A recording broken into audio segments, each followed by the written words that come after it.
Hey, welcome to WKL Labs. Today we will learn how to create a simple automation bot in 2 minutes.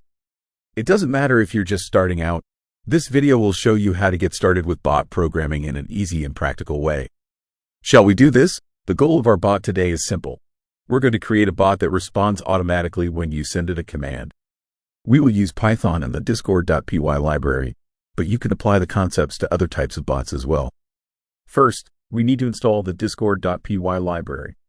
Open the terminal and run the command pip install Discord.py. This will allow us to create bots on Discord.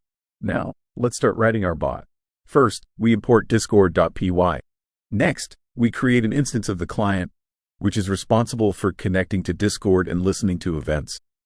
In onReady, it only prints a message to the console when the bot connects correctly. The on message is where we are listening to the messages. When the bot receives the message that starts with "Hi," it responds with "Hello, how can I help you?" Lastly, the last line runs the bot, but remember to put your Discord bot token. Now, let's test our bot.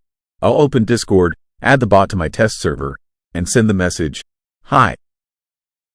As you can see, the bot responded automatically. And that's just the beginning. Now, the bot can be expanded to respond to more commands, automate tasks, and more. And that's it. In just 2 minutes, we created a functional and simple bot. You can expand this project, add more commands, and even integrate the bot with other automation tools. If you like this video and want to see more tutorials like this, don't forget to like and subscribe to WKL Labs. Leave your questions and suggestions in the comments, and tell us what else you would like to learn. See you in the next video. Stay safe. Did you feel like something was missing to make everything perfect? Watch this video and find out how to solve this once and for all.